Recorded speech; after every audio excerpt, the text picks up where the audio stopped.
Okay, so here we are. We're at ecology.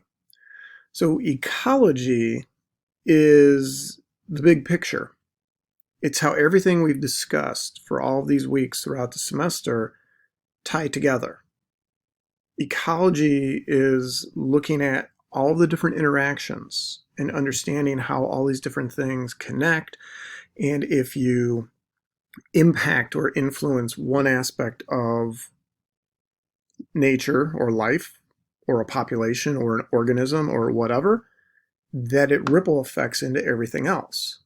And what ecologists do is they study this and they look at this and they can approach it from different perspectives. One approach is I'm going to look at what's happened and work backwards to figure out the cause of that. It's kind of like a doctor. Somebody's sick, let's look backwards at the cause of the illness. Or you can look at it and project forward. If you do this, how will it or could, because these are a lot of hypotheses, how will it impact the future? So if you remove this population from a community, what will that do? If you have this problem going on in your ecosystem, can we go back and trace the cause of that problem? So these are all the things ecologists work with. And ecology itself is a massive field. It's huge. It's parallel, if not bigger, than the medical field. And you think about how many subdisciplines there are within medicine. Think about that. You have a dentist. That's a specialty within the medical field. You have a cardiac surgeon. You have somebody who does gynecology, obstetrician. You have somebody who's an orthopedic. All of these are disciplines of the medical field. Ecology is the same way. So ecologists study different levels of ecology. Some of them will study ecology at what we call the individual and population level. Others will study it at the community level. Others study it at the ecosystem level and beyond. So that's something I want you guys to think about. If this is the area you're excited about, you're like, this is what I like. I like going outside. I like nature. I like hunting. I like chasing those morels in the woods during the spring, etc. That's an ecologist. That's somebody who has an interest in looking at the bigger picture. And the bigger picture, again, could just be a single population. It could be community ecology, and so on. So this lecture is going to be focused on ecology of individuals and populations. But I want to give the definition, or a working, let's call it the working definition of ecology.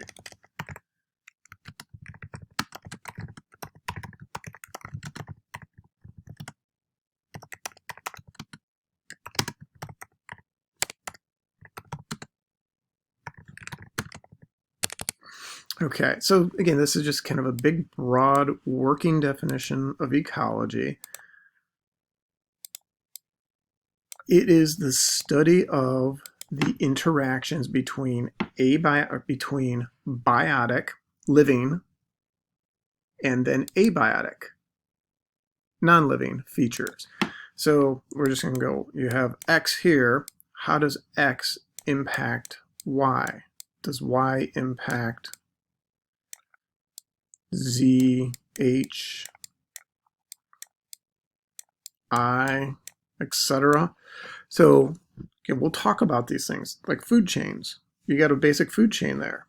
If you were to go in and influence the population of X, let's say we kill a bunch of these individuals. That means Y goes up. That means I, Z, and H may go down, and so on. That's ecology. What if there's a hard winter and population Y crashes because of the snow and the freezing winter we've had? Population X may go down as well because that was the food source. But reverse it for Z, I, H. Those populations may go up. Again, that's ecology. Understanding this, studying this, making predictions about this. That's what ecology is all about. Okay? So Again, if you like big picture, you like looking at how all the things connect, and you're not focused on medical, you may be an ecologist. So what we want to do, though, is separate out individuals versus populations. So when we look at individuals, we look at who is it? What is it? Oh, here's a little individual fish. This is a tang, the individual. What we'll want to understand about the individual is, let's start with their age. And when we talk about age, we don't just say, hey, you're 12 months old or you're so many months, weeks, etc. We generally look at age as a factor of, are you pre-reproductive? Are you reproductive? Or are you post-reproductive? Where do you fit in the age category? Are you going to have babies in the near future? Are you currently able to have babies? Or are you past that? So that's an important piece of information to know about the individual. So you go and you catch the reproductive aged fish. Now what happens to the population? Those of you who are deer hunters, what happens if you shoot the 3-year-old buck or you kill the fawn? How does that impact the population of the herd? By removing that certain individual. So we'll look at age. We look at gender. Male versus female. Females influence the population far more than males. Let's give them a couple asterisks. So again, unless you're hermaphroditic, which we talked about lots of species that are, if you remove more males, your population doesn't change as dramatically. If you remove a bunch of females, your population definitely changes dramatically. Or if you're trying to get your population to grow. So get what's going on with that individual. And then the individual's niche.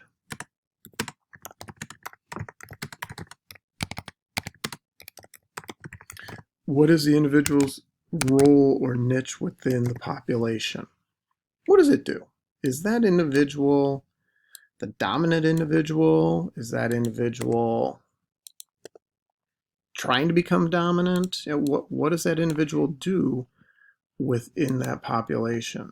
So if, again, we were to remove the individual or support the individual gets more food, more access to territory, etc. How does that individual influence the population? So the individual features we're looking at here, we can take those same general concepts and apply them to the population. Let's look at a whole group of yellow tang, or a whole group of, we go back to that first slide with the birds. Those are the blue-footed boobies here. What's going on with that entire population?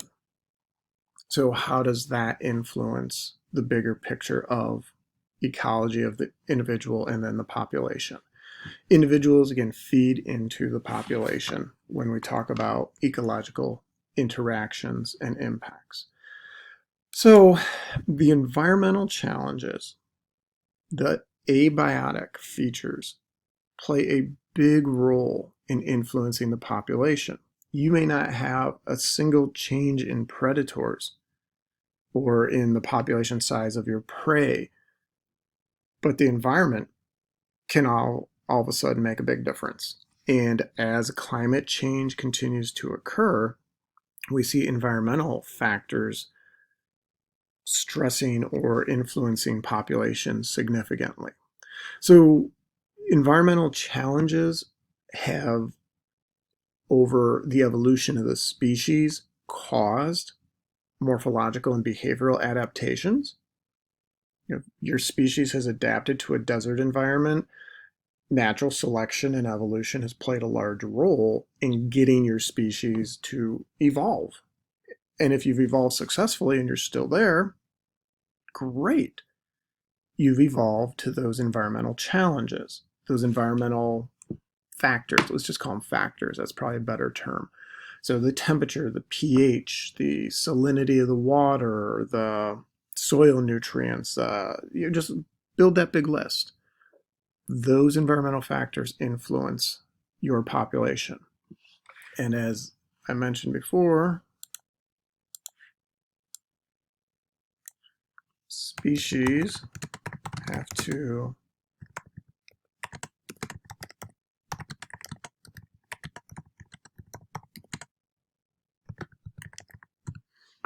adapt to, there we go. All right, so species have to adapt or evolve. Adaptation is short-term, evolution is long-term. They have to adapt and evolve to meet new environmental factors, because if they don't,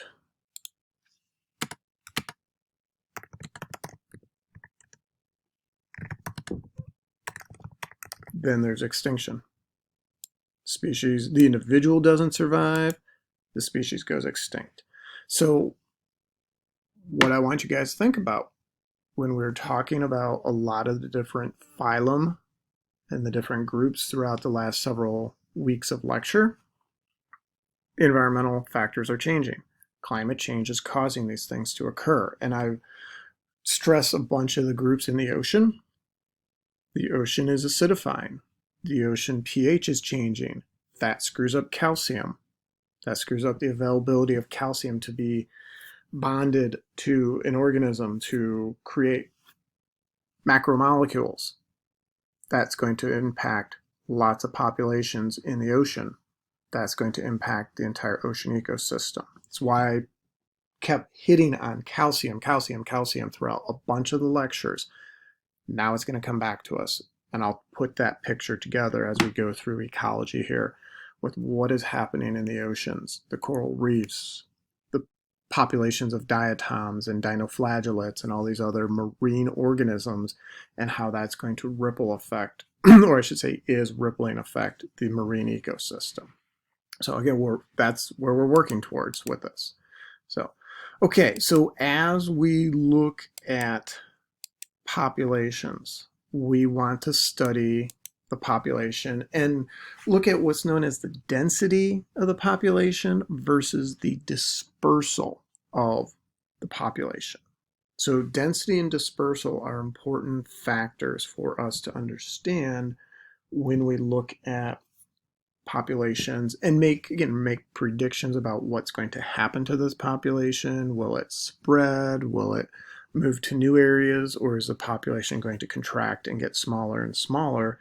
And then at a certain point, is that population unfortunately going to go extinct on us? So think about dispersal. This is easy when we think about the plant unit. And we talked about especially angiosperms and gymnosperms. And they all use a different dispersal method. Some of them use wind, some use water, some produce fruit, and then the animal eats the fruit and carries the seed to help disperse the offspring. So the dispersal mechanism will influence the population if I can spell it right here, sorry, the population distribution. So you can just keep it simple. We talked about dispersal methods in plants. Are they using wind, water, gravity, animals? Let's just say etc.